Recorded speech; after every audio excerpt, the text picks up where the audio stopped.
Pues buenos días a todos, que Dios les bendiga. Es una bendición estar esta mañana aquí reunidos en esta reunión de varones que tenemos aquí en Casa de Oración Milpalta. Les damos la bienvenida también a todos los que están conectados en Facebook. Que el Señor les esté bendiciendo, varones. Y bueno, vamos a empezar una serie que se llama Enfrentando la Tentación. Y esta es la enseñanza número 1 que lleva por tema las advertencias del Salvador en contra de la tentación. Las advertencias del Salvador en contra de la tentación. Y vayamos a Mateo capítulo 26, versículo 41.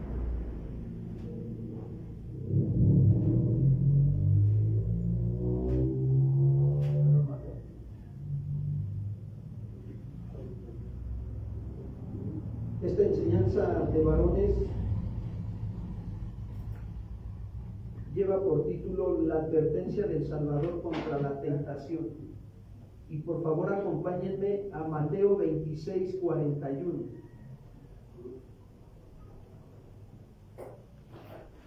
Dice así la Escritura: velad y orad, para que no entréis en tentación. El espíritu a la verdad está dispuesto, pero la carne es ¿qué? Débil. Fíjense que en esta parte hemos leído que el Señor Jesús estaba hablando con sus discípulos y les da esta advertencia, ¿verdad? ¿Por qué? Porque Jesús veía que los discípulos se encontraban confiados aún. Y cuando el peligro estaba a la vuelta de la esquina, no lo podían ver ellos. Fue entonces que el Señor les dio esta advertencia: velad y orad para que no entréis en tentación. Y esta palabra que utiliza aquí el Señor Jesús para velar, habla de estar despiertos. O sea que, como diciendo, despiértate tú que duermes, ¿no? Y te alumbrará Cristo. No te duermas. Entonces, ¿qué entendemos, no? Que cada discípulo de Cristo necesita la misma advertencia. Tú y yo necesitamos la misma advertencia como varones. Esta advertencia contiene 3 lecciones básicas que cada creyente debe aprender muy bien. Primera lección básica: la tentación es algo contra lo cual el creyente necesita guardarse continuamente. La tentación es algo contra lo cual el creyente necesita guardarse continuamente.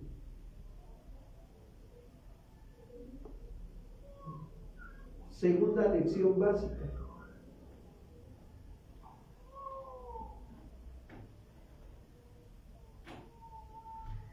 entrar en tentación significa ser tentado en la forma más profunda y peligrosa.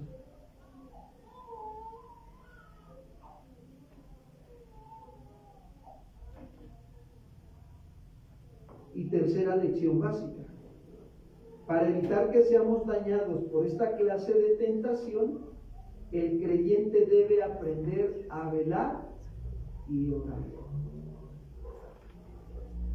¿Saben que en la Biblia vemos que existen 2 clases diferentes de tentación?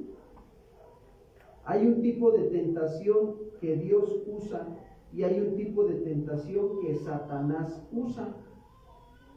La tentación puede ser como un cuchillo, hermanos, que se utiliza para un propósito bueno o para un propósito malo. ¿Cuántos dicen amén? Puede servir para cortar la comida o puede ser usado para cortar una garganta. Pero vamos a ver la clase de tentación que Dios usa. Algunas veces la Biblia usa la palabra tentación, fíjense bien, para significar una prueba o un examen. Vamos a ver un ejemplo, ¿sí? En una versión antigua que se traduce en Santiago 1:2. Santiago 1:2.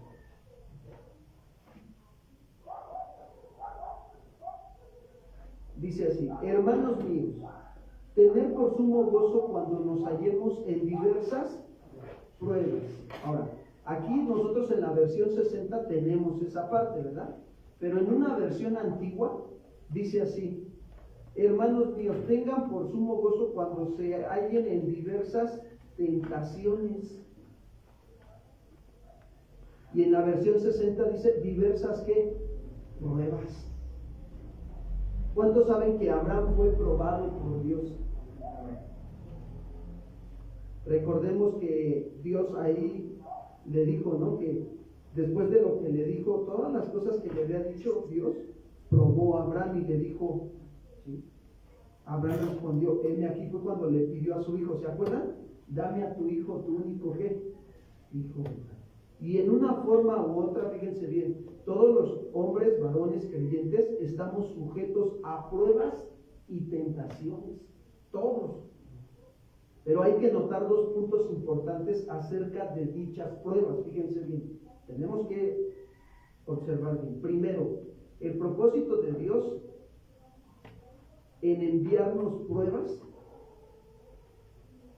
es que la prueba me ayuda a conocer el estado de salud espiritual en que me encuentro.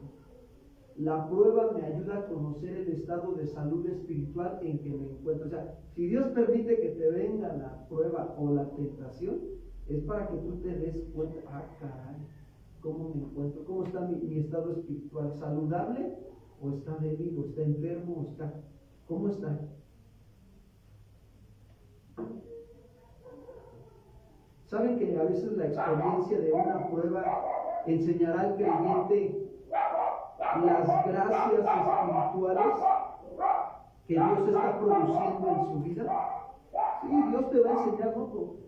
Todas las bendiciones espirituales que está produciendo Dios en tu vida cuando permite que venga la prueba. ¿Por qué te digo esto? Porque mira, hay momentos donde te viene la prueba o la tentación y tú en ese momento dices, Señor, ayúdame, Señor. Y de repente ves que el Señor utiliza otras cosas para estorbarte a que caigas en la tentación. ¿Cuántos dicen amén? Pero ahí es donde tenemos que estar, tú dices, no inventes. Gracias, Señor, gracias por tu ayuda. Y estás viendo, ¿no? Las gracias espirituales que Dios también está produciendo en tu vida.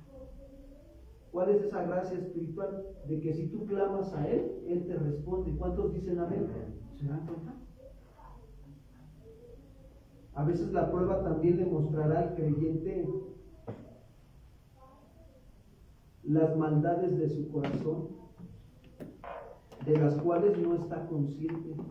Sí, porque te viene la tentación y viene, la tentación es la incitación a hacer lo malo y caes en mentir, en robar, en adulterar, en esas tentaciones que vienen, ¿no?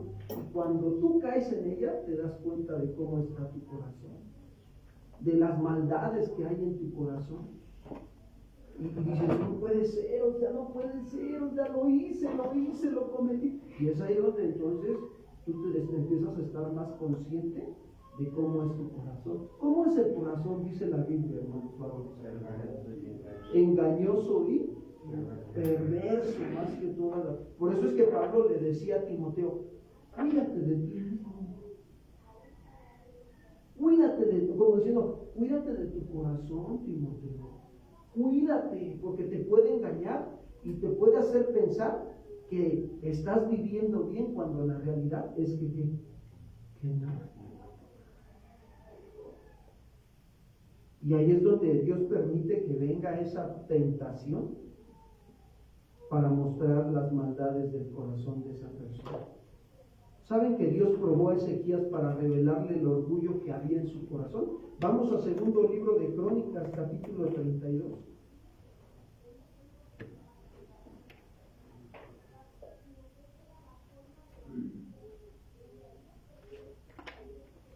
Versículo 31, por favor.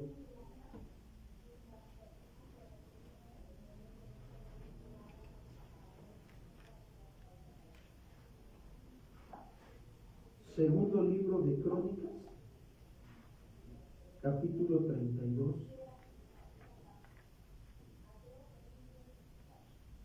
Miren, desde el versículo 24 le voy a dar lectura. Incluso algunas Biblias dice orgullo de Ezequías. ¿Qué había en el corazón de Ezequías? Orgullo. Dice así: en aquel tiempo Ezequías se enfermó de muerte y oró a Jehová, quien le respondió y le dio una señal. Mas Ezequías no correspondió al bien que le había sido hecho. O sea, ya lo sanó Jehová. Y ahora que tenía que corresponder siendo agradecido y obediente a Dios, ¿sí o no? Sino que se enalteció su corazón. Fíjense, se enalteció su corazón. ¿Y qué es lo que le pasó a Luzbel? Al lucero de la mañana, a la luz bella allá en el cielo. Querubín precioso eras, hasta que se halló en ti maldad, se enalteció tu corazón. Ahí está Ezequiel, se enalteció tu corazón. Y vino la ira contra él y contra Judá y contra Jerusalén. O sea, no nada más lo alcanzó, o sea, la ira del Señor vino sobre de él y también sobre del pueblo. Él era el rey. Pero Ezequías, después de haberse enaltecido su corazón, se humilló. ¡Ay, qué bendición! Cuando te das cuenta que te estás enalteciendo e inmediatamente corres en oración a buscar el quebranto, ¿verdad? Con Dios y decirle: perdóname, Señor, perdóname, Señor. Aquí estoy delante de ti, Señor. Me humillo, me quebranto, ayúdame. Se humilló él y también los moradores de Jerusalén. Y no vino sobre ellos la ira de Jehová en los días de Ezequías. Y tuvo Ezequías riquezas y gloria, muchas en gran manera, y adquirió tesoros de plata y oro y piedras preciosas, perfumes, escudos y toda clase de joyas deseables. Fíjate, cuando un corazón de un varón se humilla delante de Dios, Dios lo empieza a usar para que sea buen administrador de lo que le añade, y le añade más si administra bien. ¿Cuántos dicen amén? Entonces, la pregunta que podemos hacer hasta ahorita es: ¿cómo está mi corazón? ¿Cómo está? Y tuvo Ezequías riquezas y gloria y en gran manera, y adquirió tesoros de plata, oro, piedras preciosas, perfumes, escudos y toda clase de joyas deseables. Dice: asimismo hizo depósitos para las rentas del grano, del vino, del aceite, establos para toda clase de bestias y apriscos para los ganados. Adquirió también ciudades y hatos de ovejas y de vacas en gran abundancia, porque Dios le había dado muchas, ¿qué? ¿Quién se las dio? Dios. Pues creo que aquí deberíamos de preguntar: ¿lo que tengo me lo ha dado Dios? ¿O lo he conseguido yo con mis malas administraciones? Porque qué bendición es que Dios te lo dé. Decir: ¿sabes qué? Yo puedo darle gracias a Dios esta mañana porque hoy entiendo que lo que tengo, de verdad, Dios me lo ha dado. Fíjense que una vez me pasó una prueba a mí, y voy a hablar de esto de velar y orar para no caer en tentación. Trabajaba yo en el colegio de bachilleres y Dios me probó. Pedí un material prestado en el colegio, de un balón de básquetbol, un balón de voleibol, una red de voleibol, y me los traje para acá, para la casa. Me lo prestaron y me los traje para la casa. Bueno, ahí los tuve en la casa. Era un balón, pero mira, yo lo veía y de veras lo codiciaba. Pastor, no, pues también tengo mi corazoncito y tengo que cuidarlo. Y entonces, ¿qué sucedió? Que yo dije, después de que lo tuve como 2 meses ahí, y de repente lo usaba, porque no lo usaba diario. Lo usaba el balón, y lo usaba también la red de voleibol y el balón de voleibol, y ahí estaba, ¿no? Con la familia, usando el material. Pero llegó un momento en que me empecé a dar cuenta que mi corazón estaba codiciando eso. Y yo dije: no, después lo entrego. Pero dentro de mí algo me decía: devuelve eso que no es tuyo, porque no está bien lo que estás haciendo. Si lo pediste una vez prestado, regrésalo, ya no lo tengas ahí. Porque si no, eso te va a llevar a cometer otro pecado que se llama robo. Y entonces cuando agarré, dije, fíjense, tuve una lucha, dije, no, pero es que no tengo un balón, es que no tengo una red de boli, y fíjate, y me justificaba. Además lo puedo usar para las convivencias familiares en la iglesia. Hijo, fíjate hasta dónde llega, ¿no?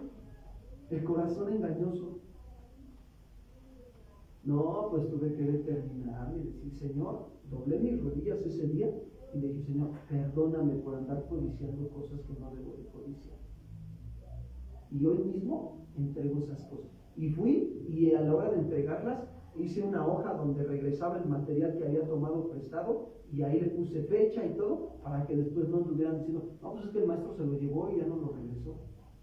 Todo en orden. Y Dios me ayudó, hermanos, con mi corazón. Y yo dije, no, prefiero que Dios me añada a que yo ande buscando añadiduras, pero de mala forma. ¿Cuántos dicen amén? Sí, hermanos. Entonces, dice ahí el 30. Ezequías cubrió los manantiales de Gihón, la de arriba, y condujo el agua hacia el occidente de la ciudad de David. Y fue próspero, fíjense, Ezequías en todo lo que en todo lo que hizo fue próspero. Mas en lo referente a los mensajeros de los príncipes de Babilonia, que enviaron a él para saber del prodigio que había acontecido del país, Dios lo dejó. Fíjense, o sea, lo probó Dios. Dijo, le voy a enviar estos mensajeros para ver qué les dice de todo lo que tiene, para ver qué es lo que dice la Biblia, que de la abundancia del corazón habla que la boca. Y lo dejó, dice que lo dejó ahí, ¿no? Dios lo dejó para probarle, dice ahí, fíjate, lo estaba probando Dios para hacer conocer todo lo que estaba en su corazón. Y dice el 32, los demás hechos de Ezequías y sus misericordias, he aquí todos están escritos en la profecía del profeta Isaías, ¿sí? Y ahí es donde nosotros podemos ver este versículo paralelo, donde Ezequías le empezó a decir a los mensajeros todo lo que él tenía. Se jactó Ezequías, reveló el orgullo que había en su corazón. ¿No es esta la iglesia que yo levanté? ¿No es este el carro que yo compré? ¿No es esta la casa que yo construí? ¿No son estas las vacaciones que yo me gané? ¿Cómo a veces caemos en el engaño de nuestro qué? Mira, debemos nosotros comprender y entender como varones que nada de lo que tenemos es nuestro. Nada. Todo es de quién. Solo tú y yo estamos aquí para aprender a ser buenos administradores de lo que Dios nos ha añadido a esta vida. Si alguien ha venido y te ha regalado un reloj, pues tienes que aprender a saberlo usar y cuidar, administrarlo bien. Se le acaba la pila, pues ora a Dios y que te provea para otra pila. ¿Sí me explico? Apenas me preguntaba una persona, oiga pastor, ¿y usted no tiene animalitos en su casa? Le digo, híjole, la verdad es que sí me gustan los animalitos, los perritos, pero no, te voy a decir por qué. Porque es una gran responsabilidad cuidarlos, amarlos, atenderlos. Son como un hijo. ¿Cuántos dicen amén? Hay que educar, los animales también se educan. No, hombre, muchos tienen a los animales, híjole, que cuando los ves, pobre animal, solo, no lo sacan ni a pasear. Tiene necesidad del animalito, ¿no? De salir también, ¿sí o no? Entonces hay que ver, ¿no? O sea, porque hay veces que Dios nos añade y nos permite que vengan a nuestra vida, pero hay veces que nosotros nos metemos en cada problema. Y a veces los creyentes necesitamos ser animados viendo las gracias espirituales que Dios está obrando en sus vidas también. Porque en medio de todo esto vemos la gracia de Dios. ¿Cuántos dicen amén? Que Dios nos, fíjense, ¿cuál es la gracia de Dios ahora? Que Dios nos está enseñando y nos está instruyendo, nos está dando las advertencias contra ¿qué? Contra las tentaciones, y nos está mostrando las clases de tentación que Dios usa para probar lo que hay en nuestro corazón y estemos conscientes de lo que hay dentro de nosotros. Pero a veces necesitamos ser animados, pero a veces necesitamos ser humillados, aprendiendo acerca de la maldad oculta que hay en nuestros corazones, ¿sí o no? Lo necesitamos. Yo reconozco que a veces lo necesitamos, ¿no? Para que nos demos cuenta que hay en nuestro corazón, que Dios nos humille. Señor, humíllame. Saben que Dios cumple ambos propósitos a través de usar las pruebas adecuadas a nuestra vida.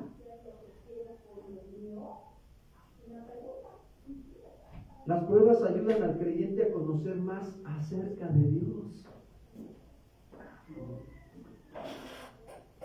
Y solamente Dios puede guardar al creyente de caer en el pecado. Solamente Dios lo puede guardar. Cuando se lo pedimos, cuando le dices en tu oración, Señor, líbrame de caer en la tentación. ¿Se acuerdan cuando oraban? Y no nos metas en, líbrame. Pero si no se lo pides, el que no habla a Dios no lo oye, ¿sí o no? Tenemos que pedirle a Él, tenemos que hablar con Él. Él es nuestro Dios, Él es nuestro Padre, Él es el único que nos puede librar de caer en el pecado. Y antes de que seamos tentados, pensamos a veces que podemos manejar cualquier tentación con nuestras propias fuerzas. Pedro pensaba que jamás negaría al Señor, ¿sí o no? Cuando le dice, es necesario que el Hijo del Hombre vaya a padecer a Jerusalén, y el Pedrito, en ninguna manera te acontezca eso, Señor. Yo te seguiré hasta la muerte. Y le dice el Señor, Pedro, antes de que cante el gallo, ¿me negarás cuántas veces? ¿Y qué pasó? Y él pensaba que jamás negaría al Señor. La tentación le mostró que sí era capaz de hacerlo. Vamos a Mateo 26, 33, por favor. Mateo 26, 33.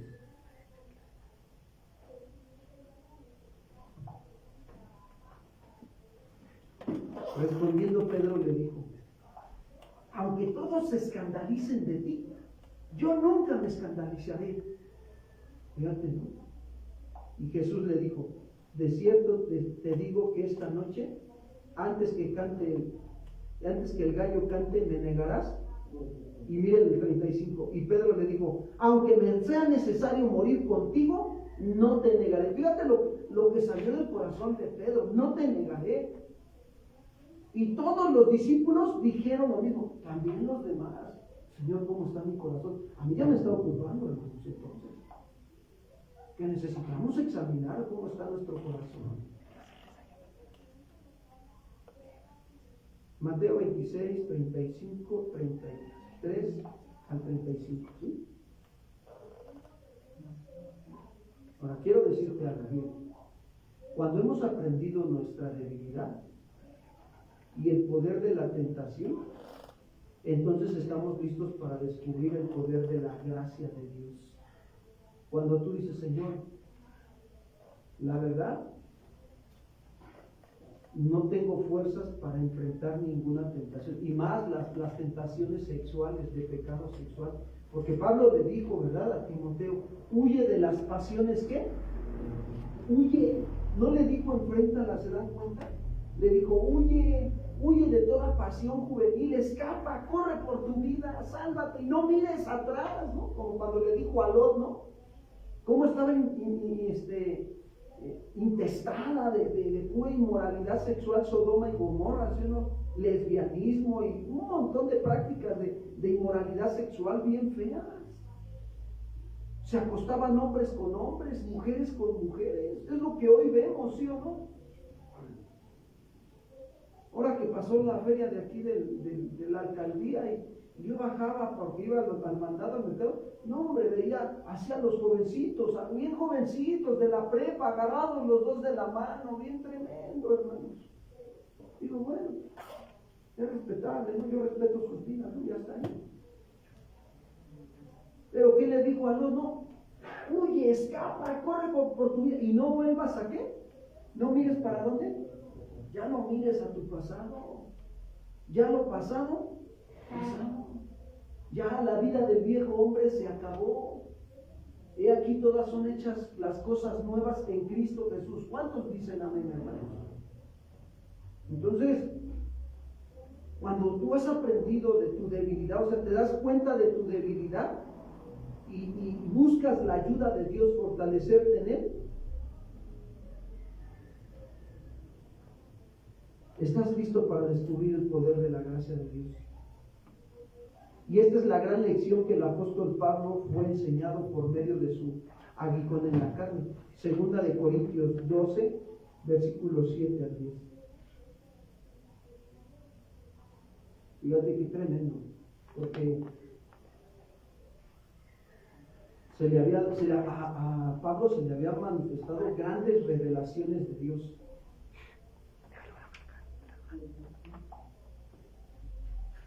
Y dice ahí, segunda carta a los Corintios, capítulo 12, versículo 7 al 10.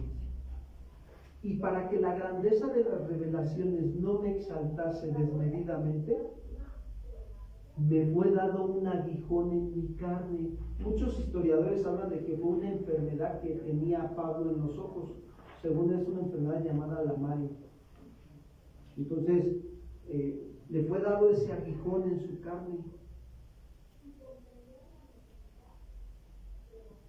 Un mensajero de Satanás, dice, que me abofetee para que no, ¿qué dice? Me enaltezca sobremanera. Y dice el 8, respecto a lo cual 3 veces he rogado al Señor que lo quite de mí. ¿Cuántas veces había rogado?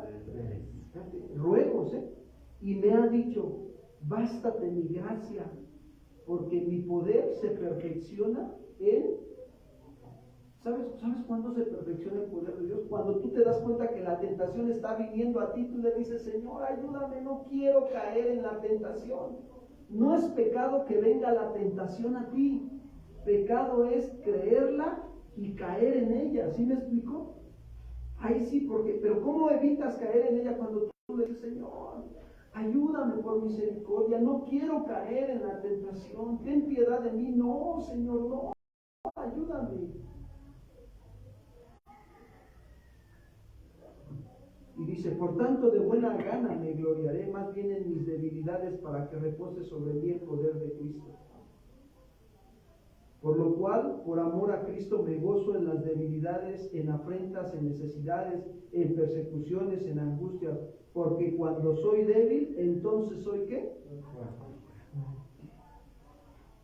Y aquí nos damos cuenta que las pruebas ayudan al creyente a conocer más acerca de quién.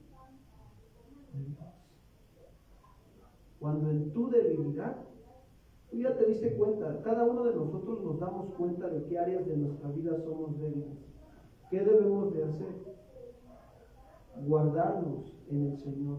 Él es nuestro alto refugio, refugiarnos en Él, decirle, Señor, no quiero caer en tentación, ayúdame, no, por favor ayúdame. Y entonces en tu debilidad, el poder de Dios, ¿qué dice? Se va a perfeccionar. Por eso Jesús les dijo a sus discípulos, velar y orar. O sea, estén despiertos. Constantemente estén despiertos. No se autoconfíen, no se duerman. Acá. Examinen qué piensan, qué sienten, qué hablan, qué oyen, qué ven, qué actúan. Si lo que ves, lo que oyes, lo que hablas, lo que haces, glorifica a Dios, gloria a Dios. Pero si no, entonces tienes que corregir para ya no caer en la tentación. ¿Cuántos dicen amén?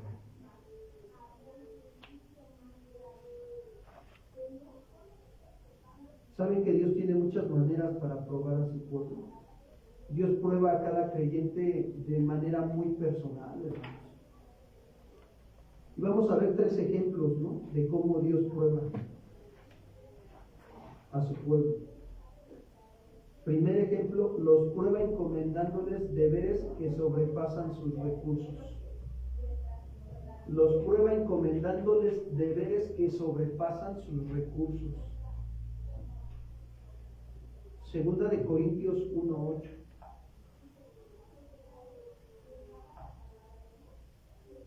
Dice así: porque hermanos, no queremos que ignoren acerca de nuestra tribulación que nos sobrevino en Asia, pues fuimos abrumados sobremanera más allá de nuestras fuerzas, de tal modo que aún perdimos la esperanza de conservar la vida. Fíjate, o sea, va a haber pruebas que Dios va a permitir, ¿no? Que nos va a encomendar deberes que sobrepasan más allá de nuestras fuerzas. Pero ahí es donde debemos de depender de quién, de Dios. Esta fue una prueba de Dios que usó para enseñarle a Pablo lo que dice en 2 de Corintios 1:9, fíjense. Pero tuvimos en nosotros mismos sentencia de muerte, para que no confiáramos en nosotros mismos, sino en Dios que resucita a los... Qué tremendo, ¿no? Qué tremendo. Los creyentes no deberían estar sorprendidos ni desmayados entonces si Dios les encomienda una tarea que pareciera ser demasiado grande para ellos. Si Dios te encomienda un servicio y tú dices, es que es demasiado para mí, discúlpame, pero no, Dios no te manda una prueba más allá de la que no puedas soportar. Si te la está encomendando es porque sabe que vas a soportar. Pero ¿qué necesitas? Fortalecerte en el Señor. ¿Qué le digo Pablo a los Efesios? Por lo demás, hermanos, fortaleceos en el Señor y en el poder de su fuerza. ¿Cuántos dicen amén? Y ahí es donde Dios te va a dar la fuerza para ir sacando esa prueba avante, hacia adelante. En esta manera Dios prueba a los creyentes para hacerles ver si su fe en Él o en su poder divino es fuerte o es débil. ¿Cómo es tu fe? ¿Fuerte o débil? Siguiente ejemplo. Dios prueba a los creyentes permitiendo que sufran por su fe. Y a veces el sufrimiento es severo, como el que está por venir a este mundo. Que la ola de pruebas está viniendo, hermanos, y va a venir más. Y Dios va a permitir que algunos sufran por su fe. Y a veces el sufrimiento es severo, aún hasta el punto de muerte. Tal clase de sufrimiento es una prueba a la cual la mayoría de los creyentes tienen miedo. Muchos creyentes le tienen miedo al sufrimiento. Muchos dicen, no, yo no quiero quedarme sin comer porque sufro. No, discúlpame. Perdón, por favor. Dice aquí que estoy comentando que Dios prueba a los creyentes. Es otro ejemplo que estoy mencionando. Estoy mencionando otro ejemplo de cómo Dios prueba a los creyentes. Dice que a veces nos prueba permitiendo que suframos por nuestra fe. O sea, el sufrir a veces es severo, hasta el punto de muerte. ¿Sí me explico? Y a veces el Señor va a permitir esa prueba que venga a tu vida severa, de escasez, ¿sí o no? O a veces de que te metan a la cárcel injustamente, o así varias pruebas pueden venir tan severas a tu vida, o que te acusen fuertemente, ¿no? Una acusación fuerte. Son pruebas severas. Permite que sufras por la fe en Cristo Jesús. Sin embargo, muchos creyentes han encontrado que en forma inesperada les fue concedida la fortaleza para pasar la prueba. Mira, ¿cómo murieron los apóstoles? El único que murió de anciano fue ¿quién? Y así Dios lo permitió. Ahora nosotros no sabemos cómo vamos a morir, no sabemos ni el día ni cómo. Pero quiero decirte que Dios nos fortalece. Dios fortalece nuestra vida.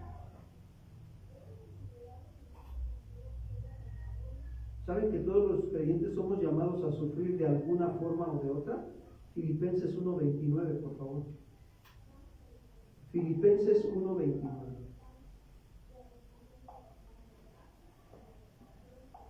Porque a vosotros os es concedido a causa de Cristo no solo que creáis en Él, sino que también padezcáis por Él. Ahora, tales sufrimientos son llamados por el apóstol Pedro la prueba de nuestra fe, ¿sí o no? Pedro así les llamó, la prueba de nuestra fe. Y último ejemplo de cómo Dios prueba a un creyente, permitiéndole que se encuentre con falsos maestros, con falsas enseñanzas. Dios prueba a los que somos creyentes, permite que vengan otros conocidos, dice que son creyentes, pero son falsos, porque no andan en la sana doctrina. De esa manera que Dios está probando tu lealtad y tu amor hacia Él. Y estos son 3 ejemplos de la variedad de métodos que Dios usa para probar a su pueblo. Esta clase de prueba que Dios usa siempre tiene la intención, fíjense bien, de hacerle bien a su pueblo. Cualquiera de estas 3 clases de prueba que Dios utiliza, la intención de Dios es hacerle bien ¿a quién? ¿A quién, hermano? A su pueblo. Y que estemos listos para ver la clase de tentación después que Satanás usa. Porque Dios le permite a Satanás que venga y nos tiente para probarnos cómo está nuestra fe y nuestra fe. Hasta aquí le vamos a dejar, vamos a orar, que el Señor nos ayude. Señor, queremos agradecerte en esta mañana este tiempo que tú nos has hablado sobre las advertencias que tú diste contra la tentación. Hoy reconocemos que necesitamos aprender a velar y orar para que no entremos en tentación. Aquí estamos. Si en algún momento hemos caído en la tentación, como varones te pedimos que nos perdones. Perdónanos por tu grande misericordia y ayúdanos, Señor. Lávanos más y más de toda maldad y límpianos de todo pecado. Porque contra ti hemos pecado, Señor, y hemos hecho lo malo ante tus ojos. Tú has permitido que venga la prueba o la tentación con un propósito, Señor, de hacernos ver cómo está nuestra fe, cómo está la condición de nuestro corazón también, Padre. Y aquí estamos, Señor. Aquí estamos, Señor, en estas pruebas. Nos enseñas a conocer el estado espiritual en el que nos encontramos. Hoy necesitamos humillarnos como Ezequías se humilló. Nos humillamos delante de ti, Padre, y nos damos cuenta de la debilidad en algún área de nuestra vida. Y te pedimos, Señor, que nos guardes, Señor. Líbranos de todo mal, de todo peligro. Líbranos de caer en la tentación. No queremos pecar contra ti. Ayúdanos por tu grande misericordia, Padre. Es necesario, Señor, experimentar el poder tuyo en nuestra debilidad. Y hoy nos encomendamos a tu gracia y a tu misericordia. Gracias por estos ejemplos y estos métodos que usas para probarnos, pero siempre con la intención de hacernos bien. Te damos a ti toda la gloria y la honra en el nombre de Jesús. Amén. Gracias a Dios, hermanos. Pues que Dios les bendiga también. Gracias a los que están ahí acompañándonos en el Facebook. El Señor les bendiga. Nos vemos la próxima semana en nuestra reunión de varones.